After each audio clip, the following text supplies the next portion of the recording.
I want to briefly go over some very key things, ethical things that are a part of our standards of care for doing personal injury evaluations. And these concerns are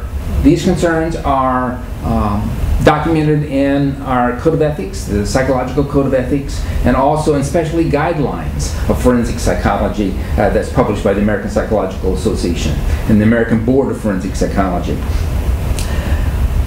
One thing that is, as in all forensic evaluations, one thing that is very important is that at all times the psychologist must be ethical in their conduct.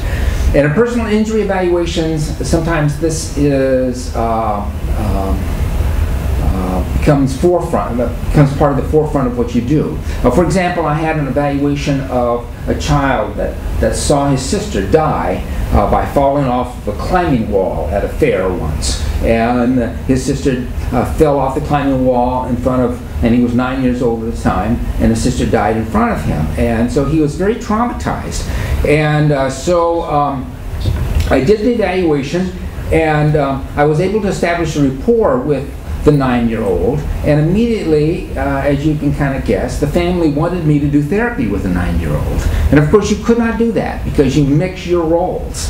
And that often happens when you're doing cases of sexual harassment. You find that people have an inclination to want to trust you as a friend, as a support person, as their counselor, and you have to be very clear that your role is as an evaluator. So you must, as in all cases of your practice in psychology, in personal injury, you must always be vigilant to be ethical in your practice and not to confuse your roles between an evaluator versus someone that provides support and counseling. And there's also the roles between you and the attorneys that have to be analyzed and scrutinized very carefully. Attorneys will try, sometimes not so subtly, to get you to write what they want you to write and to only put into your reports and to your testimony those things that support their side of the issue. And you have to be very careful not to do that. You're obligated to present evidence in an objective fashion and to present both the facts and the circumstances that support your view and the facts and circumstances that may not support your view. Now, you need to address that and come to your opinion, how that you've decided on these facts versus other facts, but you still need to be open and honest and objective. According to our Code of Ethics, you have to be objective in presenting the information that you present, both the supporting and the non-supporting facts and circumstances. The other thing that you have to do in personal injury, as in all forensic cases, is you have to know the case law in the jurisdiction in which you're practicing. And we'll talk about this a little bit later on in more detail. But jurisdictions, states vary very radically in the case law that guides what you do and the questions that you must ask and answer. And so you must know the case law in the jurisdiction in which you practice, and you cannot practice legitimately and ethically in a jurisdiction without having some familiarity with the concepts and the legal guidance of the case law of that jurisdiction. And then also you have to use appropriate methodology. You have to give tests in an appropriate way. You have to administer tests according to the manuals and according to standard administrative practices. And you should, pick, test, and use instruments and collect data in a way so that you can always respond to issues of reliability and validity that are raised. And they will be raised in personal injury cases. In personal injury cases, not only do the attorneys that are representing the plaintiff argue very strenuously in support of you, but the defendant also will argue very strenuously against your position if in fact your position supports the plaintiff. And so Generally, the attorneys in the area of personal injury, both for the plaintiff and for the defendant, are very skilled people. And so they will very directly identify situations where you do not follow appropriate methodology and you do not use tests that have published reliability and validity.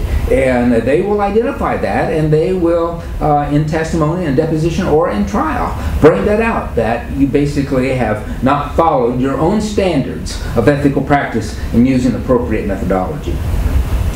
And then again, I mentioned this a while ago, and this is a key thing. You have to be objective in your presentation, and in your reports, as well as in your verbal presentation, deposition, or at trial. You have to present not only the supporting documentation that you have found, but if there's documentation, if there are facts, if there are incidents, if there are circumstances that do not support your view, you need to be open and honest about that. And you have to explain that and explain why you came to your conclusion in light of that non-supportive information. But you have to present that information as well.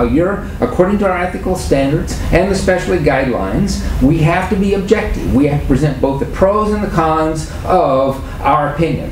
And I really like the idea of a hypothesis testing when you present in a report, in a deposition, or in a trial. You present other hypotheses that do not support your view, but you then respond to why you have come to your view versus those other hypotheses. So that's an example of being objective, and we must be objective. And sometimes attorneys do not like that. And as I said before, in the case of personal injury, you might think that if you don't always say what the attorneys want, then they won't come back to you with cases. That is not my experience. My experience is if you're open, honest, and objective, they will come back with you. And if they have a weak case where you can't really argue the way that they want you to argue, when they have a strong case, they will call you because they know that you are straightforward and honest and ethical in your practice. One of the things that I need to mention about ethics and doing personal injury evaluations is, as in all kinds of psychological practice, we need to be very upfront and open about what we charge and how we collect what we charge. And it's not appropriate ever that your charges are contingent upon the outcome. Again, you're supposed to be objective about your presentation and your report and your deposition and your trial. So your payment cannot be based upon the outcome of the case. But also you need to be upfront before you even begin with the attorneys about collection. Now, I like personal injury cases from the standpoint of reimbursement because generally I ask for some sort of upfront fee that they provide you, and then you use that fee and bill your hours against that fee. And I also make the attorneys responsible basically for the payment of that fee.